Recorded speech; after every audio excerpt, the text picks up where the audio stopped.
اور میری مولانا شاہد صاحب ہیں نا جو لاہور میں ہوتے ہیں، ایک مدرسے کے استاذ ہیں، حضرت مولانا طارق مل صاحب کے بہت قریبی رہے ہیں، وہ 20 سال ان کے مدرسے میں استاذ رہے ہیں، ان کے گھر آنا جانا، ان کے بچے ان کی گودوں میں کھیل کے بڑے ہوئے ہیں مولانا شاہد صاحب.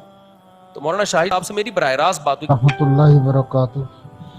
مفتی صاحب آپ کا میسج ملا. صورتحال یہ ہے کہ یہ قطعاً خودکشی نہیں ہے.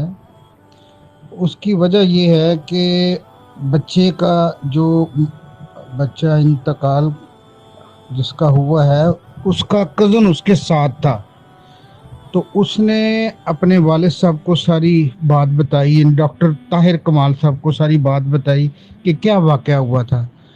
ورزش کرتے ہوئے گارڈ سے، جیسے بچے شوقیہ پکڑ لیتے ہیں پسٹل وغیرہ، ایسے اس پسٹل پکڑا ہے اور گارڈ نے اس کا میگزین نکال کے دیا اس کو. اتفاقی طور پر جیسے عام طور پر گولی بیچ میں رہ جاتی ہے، تو عارفین نے کہا بھی کہ اس کو بھی دیکھو کہ اس میں گولی نہ ہو، تو وہ اس نے عاصم نے آگے سے کہا نہیں اس میں گولی نہیں ہے، اس نے میگزین نکال لیا ہے. تو یہ مکالمہ کرتے اچانک گولی چل گئی اور جو سیدھی دل پہ لگی. تو یوسف جمیل کا جو بیان آیا خودکشی کا، وہ اصل میں اس بنا پر آیا کہ وہ شروع سے ڈپریشن کا مریض تھا.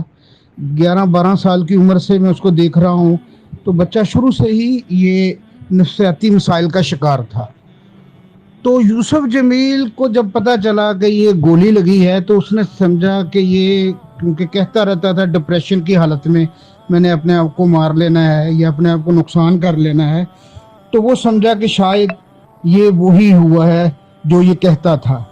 لیکن بعد میں جب صورتحال واضح ہوئی ہے، ان کے مولانا طارق جمیل صاحب کے جو بھائی ہیں ڈاکٹر طاہر کمال صاحب، انہوں نے جب اپنے بیٹے سے پوچھا جو اس وقت موجود تھا، گولی لگنے کے وقت جب عاصم کو گولی لگی ہے اس وقت ان کا بیٹا ان کے ساتھ موجود تھا، جب اس سے ساری صورتحال پوچھی ہے تو پھر بات واضح ہو گئی کہ یہ خودکشی نہیں ہے، یہ گولی اتفاقاً چلی ہے اور وہ اتفاقی طور پر دل پر لگی جس سے موت واقع ہوئی ہے.